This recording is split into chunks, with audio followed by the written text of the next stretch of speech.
Kemudian yang keempat, di Malaysia nggak ada tukang parkir. Jadi tinggal parkir di parking spot yang disediakan dan bayar melalui aplikasi e-wallet. Ke Malaysia, rumah sakit di Indonesia juga punya dokter spesialis dan alat canggih. Siapa lebih unggul antara Indonesia dan Malaysia? Dari sisi luas wilayah, Indonesia jauh lebih besar, lebih dari 17.000 pulau. Tapi Malaysia punya infrastruktur yang lebih tertata. Jumlah penduduk? Indonesia hampir 280 juta, sedangkan Malaysia cuma sekitar 34 juta. Keduanya mayoritas Muslim dan bahasa resminya mirip.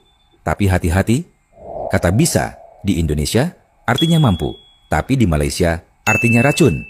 Ekonomi Indonesia sedang naik daun dengan PDB lebih dari 1,5 triliun dolar. Tapi Malaysia punya pendapatan per kapita yang lebih tinggi. Indonesia itu republik, dipimpin presiden.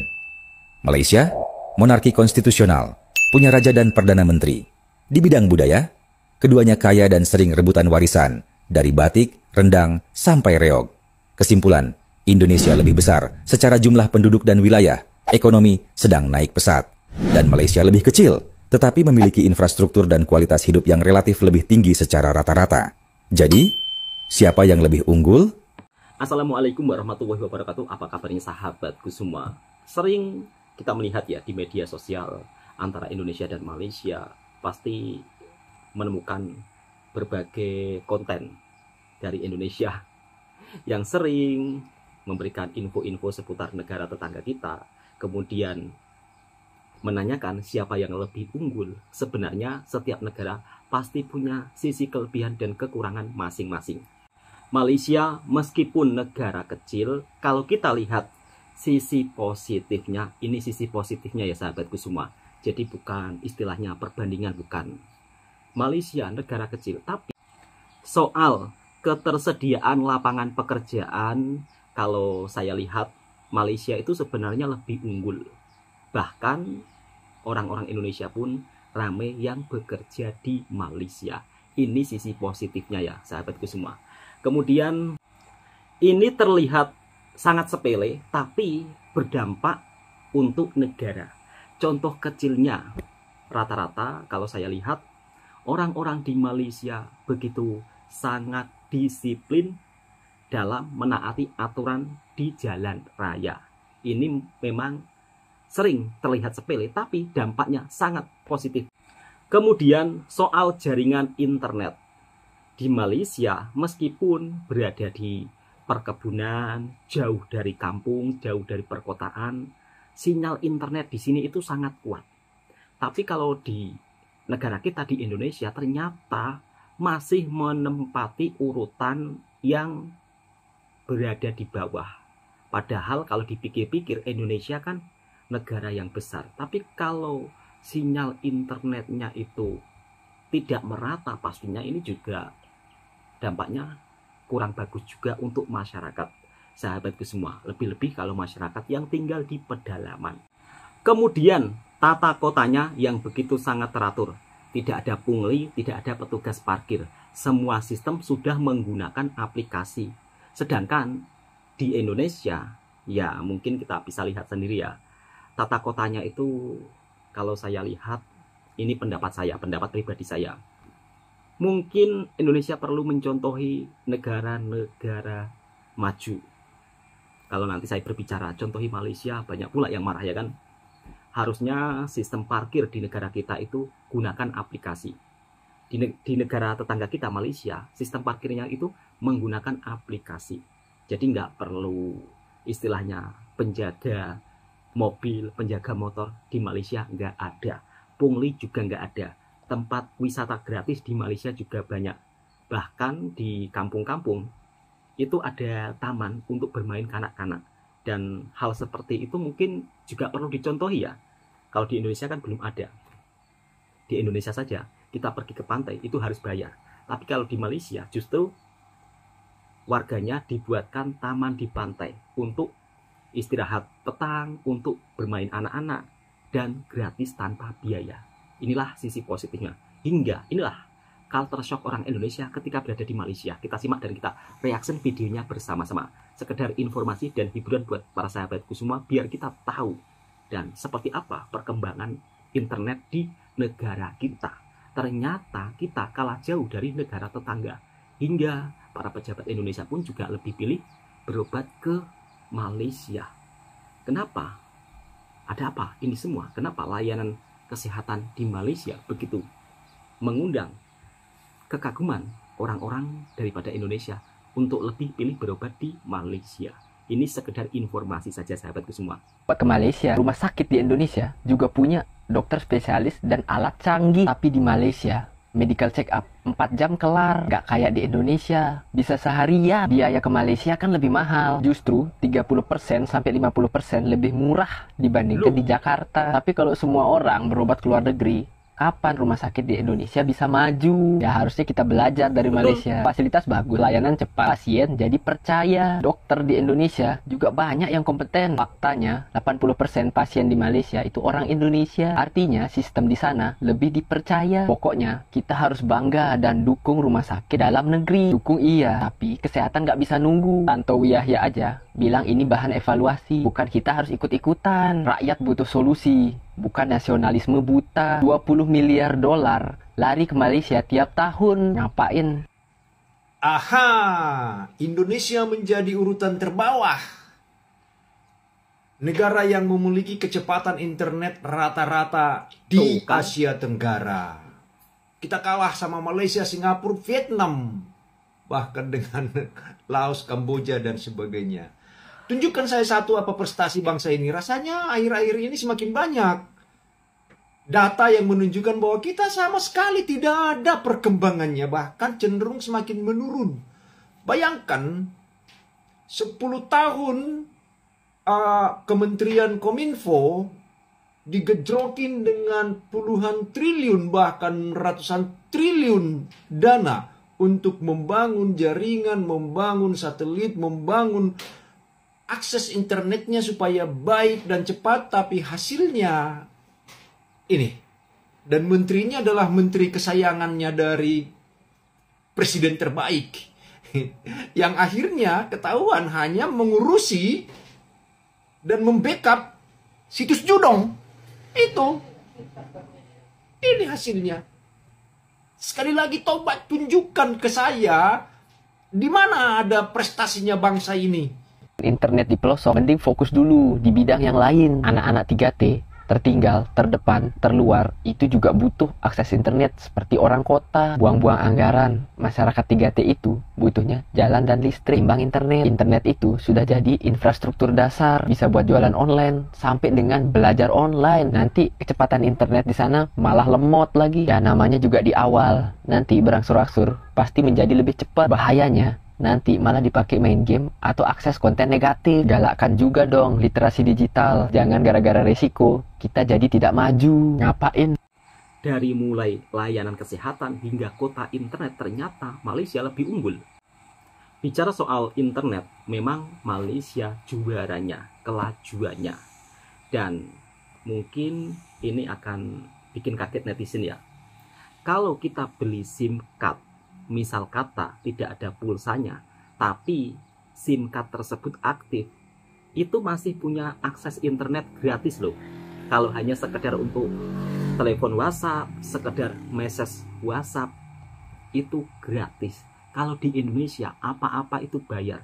Dan paket kota internet pun ada paket kota internet WhatsApp, paket kota internet YouTube, paket kota internet tengah malam, paket kota internet pagi. Beli kota internet itu loh dipisah-pisah. Tapi kalau di Malaysia nggak ada seperti itu. Oke, misal kata kita beli 30 ringgit 1 bulan. Ya udah full. Kita bisa nonton YouTube kapan saja. Kita bisa WhatsApp kapan saja. Nggak dipisah-pisah seperti di Indonesia. Itulah perbedaannya. Makanya ketika saya pulang, saya sering mengeluh ya. Oh, harga kota internet di Indonesia itu lebih mahal. Tapi kalau di Malaysia cukup untuk 35.000 ringgit ya, itu sudah 1 bulan loh. Udah nonton YouTube, udah nonton TikTok, udah semuanya. Beda dengan di negara kita, semuanya itu kota internetnya agak mahal. Oke, langsung kita ke lanjut videonya. Culture shock orang Indonesia ketika berada di Malaysia. Culture shock aku ketika pertama kali tinggal di Malaysia. Hi everyone, meet me Aul, working mom of two living in Kuala Lumpur. Pertama, di Malaysia kayaknya hampir nggak ada rumah yang pakai air galon Betul nggak ada, untuk Mbak? minum sehari-hari. Rata-rata menggunakan water filter. Aku personally pun invest in water filter dari brand LG. Menurutku lebih praktis, higienis, dan murah. Yang kedua, kalau Sultan ulang tahun, semuanya ikut libur karena akan menjadi public holiday di Malaysia. Seru kan? Yang ketiga, motor boleh masuk highway atau jalan tol di Malaysia. Keren banget, dan mereka nggak perlu bayar tol alias free all the way. Kemudian yang keempat, di Malaysia nggak ada tukang parkir. Jadi tinggal parkir di parking spot yang disediakan dan bayar melalui aplikasi e-wallet. Buka aplikasi Touch and Go, klik more, akan direct ke all services. Scroll ke bawah ke bagian transport, pilih street parking. Oh, wow. Klik pay for parking now. Pilih location, kemudian submit nomor plat mobil kalian, set duration, kemudian bayar. Nah, ini nominal harus dibayarkan selama sejam. Biasanya akan ada petugas seperti ini yang akan rounding, dan mereka akan bisa cek setiap mobil yang parkir sudah bayar atau belum. Kalau belum, siap-siap kena tilang. Menurut kalian gimana? See ya! Ikuti keseruan aku belanja-belanja kebutuhan dapur apa aja ya yang habis. Oke guys, ini aku udah sampai di tempatnya. Ini namanya NSK Meru. Kalau gitu kita langsung aja masuk. Ikuti aku terus ya guys. Aku belanja apa aja hari ini. Sebenarnya gak banyak sih aku belanja, sedikit aja. Bahan-bahan yang habis aja sih di rumah. Pertama aku cari sabun Sunlight untuk cuci piring. Terus lanjut aku cari yang pewangi ruangan, pewangi baju nih kalau nggak salah. Terus lanjut aku cari garam. Aku pilih yang garam Himalaya. Oke lanjut aku mau cari minyak zaitun. Kebetulan udah habis, tinggal sedikit di rumah. Ini hanya berapa ringgit aja sih, murah. Tapi memang kecil lah tempatnya ya, ramping. Oke, kira-kira aku mau apa lagi ya? Ini lagi mikir kan apa aja yang habis. Oke, akhirnya aku menuju ke ayam. Aku beli paha ayam. Beberapa potong aja sih, nggak banyak. Karena untuk stok beberapa hari aja biar cepet habis gitu kan. Oke lanjut aku mau cari udang guys, karena aku pengen udang dan stoknya juga habis. Langsung aja aku pilih-pilih udangnya. Ini udangnya seger ya, besar-besar gitu. Aku juga belinya itu nggak banyak, kayak setengah kilo kalau nggak salah. Jadi ini belanja untuk beberapa hari aja, 3 hari gitu, 3 atau 4 hari lah. Oke lanjut aku mau cari bawang-bawangan, bumbu-bumbu dapur. Pertama aku mau ambil bawang. Ini harga bawangnya bawang Indonesia pastinya yang aku pilih ya guys, 8 ringgit gitu, 8 ringgit 90 sen per kilo. Oke lanjut aku mau cari bawang putih. Harganya sekitar 7 ringgitan gitu ya. Menurut kalian ini harganya mahal atau murah atau sama dengan yang harga di Indonesia ya? Oke guys, lanjut aku beli ini gak banyak. Lanjut aku cari kentang. Ini belinya cuman berapa kilo ya? Nggak tahu lah. Oke lanjut aku cari ubi, karena aku suka banget sama ubi yang warna ungu ini guys. Tapi dalamnya itu dia warnanya itu putih kekuningan sedikit gitulah. Ini enak, manis menurut aku suka sih yang ini daripada yang orange. Oke lanjut aku cari brokoli. Ini harus ada di rumah ya, karena enak banget, aku suka brokoli. Aku beli 2 aja. Terus aku beli wortel. Lanjut aku cari bumbu dapur juga, chili. Ini aku beli yang versi Malaysia punya ya, 11 ringgit gitu. Ada juga di sini guys cabai Indonesia, tapi adanya itu di Coket, di pusat pasar Coket tuh ada. Lanjut aku cari cili hijau juga, ini juga punya Malaysia. Cili Malaysia itu sedikit pedas guys, pedas sih memang. Oke lanjut aku cari tempe. Ini aku ambil 2 aja sih, nggak banyak, mau digoreng gitu, karena aku suka banget tempe pakai sambal kecap gitu, mantap. Oke ini aku ngambil sayur pakcoy. Terus lanjut cari buah-buahan. Ini aku ngambil buah apel, gak banyak juga. Terus lanjut aku cari jambu air. Ih seger banget, ini besar-besar gitu kan. Ini memang benar-benar manis guys jambunya. Oke lanjut aku cari telur yang omega. Beli 2 aja sih, 2 pack. Sepertinya aku udah kelar guys belanja. Kayaknya videonya sangat panjang ya. Ya udahlah ya, langsung aja kita bayar ke kasir. Kalian suka nggak vlog aku belanja-belanja guys? Kalau suka kalian komen ya. Maaf videonya kepanjangan. Kalian komen ya guys, kira-kira aku mau vlog apa lagi atau mau cobain makanan Malaysia apa lagi. Segitu aja vlog hari ini. Aku mau balik jalan lagi. Oke, see you the next video. Terima kasih yang udah nonton. Bye-bye. Ikuti aku main ke pasar malam, beli apa aja ya guys. Oke guys, ini aku udah sampai di lokasinya. Ini pasar malam. Kalau Malaysia bilang tuh pasar malam pekan Selasa ya kan guys. Kalau di Indonesia itu pasar malam itu kayak ada permainannya gitu enggak ya. Alhamdulillah ini aku udah sampai di parkiran. Langsung aja kita masuk ke dalam. Sebenarnya aku nggak banyak sih mau beli di pasar malam, karena pengen aja ke pasar malam, udah lama gitu kan nggak ke pasar malam Selasa. Kebetulan main di daerah sini langsung aja singgah ya guys. Sebenarnya ada beberapa sih yang aku beli. Yang namanya pasar malam itu gak ada sepinya ya. Tengok ramai banget guys. Oke, aku nampak cabai Indonesia, cili Indonesia. Langsung aja, maksudnya yang mirip Indonesia gitu kan. Jarang-jarang aku nemu cili Indonesia, maksudnya yang mirip Indonesia itu ada di pasar malam. Biasanya itu ada di Coket, pusat pasar Coket gitu. Aku habis beli cili merah, langsung beli cili yang kecil, cabai kecilnya. Nggak banyak sih, beberapa aja. Oke lanjut, aku lagi tengok-tengok, cari-cari.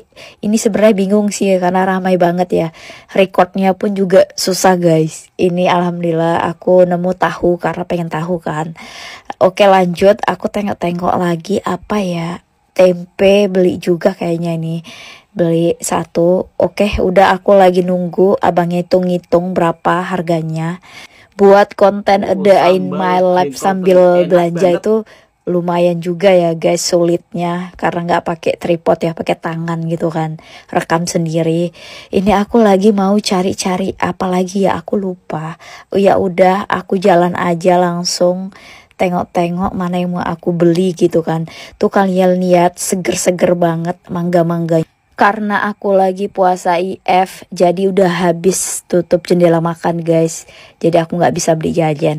Ini aku tengok-tengok ikan, ternyata yang aku cari ikannya itu nggak ada guys. Sebenarnya aku lagi cari ikan gembung yang gede-gede gitu. Ya udah, aku berahli ke jengkol. Ini favorit aku banget jengkol. Kalian ada yang nggak suka jengkol nggak sih? Menurut aku nih jengkolnya enak, karena suka jengkol ya, enak aja gitu. Ini aku belinya gak banyak sih guys, karena masaknya itu mau aku campur kentang sama teri kecil-kecil gitu. Mau aku sambal jengkolnya. Oke, selesai beli jengkol, aku lagi mau cari teri guys. Karena aku mau sambal jengkol teri campur kentang, kan praktis. Oke lanjut, aku mau cari ubi guys. Ini dia ubinya, ubi rambat. Aku pilih yang kulitnya ungu tapi dalamnya itu warnanya kayak putih kekuningan sedikit, itu manis banget. Ini rekomen sih, aku lebih suka ubi yang ini. Oke lanjut, aku cari, ini aku beli buah jeruk sedikit. Ya udah langsung aja selesai belanja. Jangan salpok sama pakaian di belakang banyak ya guys, karena aku baru selesai nyuci laundry. Oke guys, ini aku mau jalan balik. Sepertinya segitu aja vlog aku hari ini. Kalian jangan bosan-bosan ya nonton vlog aku, a day in my life aku. Kalau kalian mau ada yang ditanya, boleh komen di kolom komentar ya guys. Oke, see you the next video. Bye-bye. Siapa yang bocilnya suka banget sama ikan lele, jadi di rumah sering banget goreng ikan lele. Gue mau menunjukkan penampakan ikan lele di Malaysia. Ini dia penampakan ikan lele di Malaysia. Disebutnya adalah ikan keli atau ikan keli ya bacanya ya. Ini catfish, harganya 1,49 ringgit per 100 gram atau 5 ribuan lah ya. Nah, segitu mahal apa murah? Gue belum compare nih. Highlight buat gue tuh di sini size-nya tuh yang gede banget gini loh. Tuh. Jadi tiap milih ikan lele gue pilih yang paling kecil. Habis itu gue minta potong kepalanya, terus badannya bagi dua. Nah, keseringannya tuh udah pilih yang paling kecil pun begitu sampai rumah nih pas mau bersihin dan mau ngolah, tetap aja tuh hitungannya gede gitu loh. Tapi di sini kecenderungannya nggak cuma ikan sih yang size lebih besar, kayak ayam, terus kayak buah semangka, terus ini juga jauh lebih besar. Itulah tadi penampakan lele di Malaysia. Ya emang gede-gede, terus agak geli juga gitu ya kalau lagi bersihin. Tapi alhamdulillah di Malaysia masih ada lele, jadi masih bisa makan lele. Gitu. Penasaran nih sama mama rantau di negara lain, ada lele juga nggak? Mau bayar tapi nggak ada kasirnya. Gak takut ada yang nyuri nih? Hi everyone, meet me Aul, a working mom of two living in Kuala Lumpur. Siang ini aku habis nyalon, terus mampir grocery shopping sebentar di Aeon karena keluarga suamiku mau datang ke rumah. Nah, menu makanan nanti spesial aku akan masak bakso plus es teler as dessert authentic from Indonesia. Yummy! Nah, teman-teman KL ada yang pernah nyobain es teler? Hal yang aku suka juga kalau lagi berbelanja di supermarket KL, nggak semuanya harus ngantri panjang-panjang ke cashier. Jadi sudah banyak juga yang membuka counter khusus untuk self-checkout counter, tanpa kasir. Ada yang dibatasi untuk per beberapa item dan ada juga yang enggak. Serunya kita bisa main kasir-kasiran seperti waktu kecil dulu. Jadi nanti kita scan barang-barang sendiri, masukin, susun barang sendiri, bayar pun sendiri. Bedanya untuk self-checkout ini, metode pembayarannya adalah hanya card, QR, atau e-wallet ya. Keamanan juga oke, pasti ada staff yang menjaga di area self-checkout untuk ngecek bill kita, plus barang-barang yang udah kita beli, match atau tidak. Terus, di atas masing-masing counter pasti ada CCTV yang mengarah ke arah kita. Aku kagum sih sama Malaysia, especially untuk orang-orangnya, karena bisa teratur dan jujur. Kira-kira di Indonesia udah ada self-checkout counter belum ya? Karena aku udah agak lama juga nih belum balik ke Jakarta, dan selama ini aku belum pernah ngeliat tuh self-checkout counter di Jakarta. Atau udah ada ya? Kalau udah ada, kasih tahu ya. Menurut kalian kalau di Indonesia ada, apakah penggunaannya akan efektif? Komen di bawah ya. See ya! Udah 3 tahun tinggal di Malaysia, masa kalau denger warlock ngomong bahasa Melayu masih hoh? Sayangnya masih, dan itu aku. Kejadian pertama di supermarket, gue mau belanja tapi gue lupa bawa tas belanja. Lalu ya udah gue mau beli goodie bag mereka gitu kan. Biasa kasirnya scan sayur, buah. Yang terakhir dia ngelihat gue bawa goodie bag yang masih ada price tag-nya. Setelah scan si goodie bag, apa pertanyaannya? Ini sekali ke? Berpikirlah beberapa detik. Sekali, maksudnya gue beli 1 kali ya. Biar nggak haho-haho banget, gue pilihlah kata ha. Kejadian kedua di farmasi. Udah sampai kasir farmasi, gue beli 3 botol ya. Kepikiran, kurang 2 gitu kan. Karena ada yang standby, staff yang lain gue tanya, masih ada tak kak stoknya? Terus staffnya bilang masih ada. Lalu dia jalan ke kasir ngambilin 2 tambahan itu. Tahu pertanyaan kasirnya ke gue? Abis scan 2 botol itu yang tambahan, dia ngomong gini, ini sekali ke asing. Pertanyaan apa itu? Ini sekali ke asing. Karena ada choice, gue udah gak bisa hak lagi nih. Gue langsung maju. Sorry. Do you want it separated or keep it together? Yalah, ternyata bahasa Melayu sekali ke asing itu adalah mau digabung apa dipisah. Tara! Nah, itulah sahabat-sahabatku semua, culture shock orang Indonesia ketika tinggal di Malaysia. Kita juga bisa melihat sendiri seperti apa kehidupan anak rantau yang bekerja di Malaysia, dari mulai mereka berbelanja untuk barang-barang dapur hingga suasana pasar malamnya. Ternyata suasana pasar malam di Malaysia itu bukan seperti di Indonesia. Kalau di Indonesia pasar malam itu kan identik dengan permainan anak-anak. Tapi kalau di Malaysia pasar malam ya kurang lebih seperti pasar tradisional.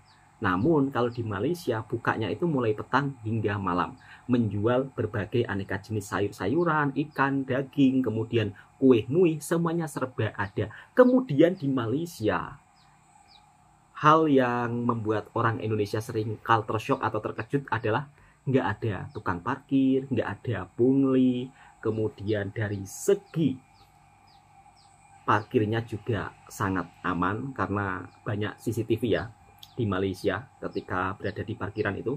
Jadi nggak perlu penjaga untuk menjaga mobil atau tukang parkir. Nah, kemudian salah satu mbaknya yang daripada Jakarta ketika berbelanja di Malaysia kaget terkejut, ternyata di Malaysia seperti di Korea ya, kalau kita lihat tanpa ada kasirnya, kalau kita berbelanja itu langsung bayar sendiri, di-scan sendiri. Dan mbaknya daripada Jakarta juga kagum ya dengan kejujuran orang-orang di Malaysia.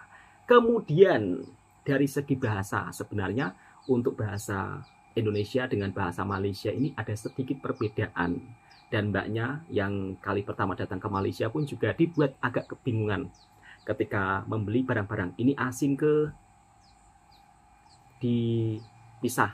Maksudnya ini asing itu kalau dalam bahasa Indonesia ini dipisah, atau disatukan semua. Biasanya seperti itu kalau kita berbelanja beraneka barang yang banyak.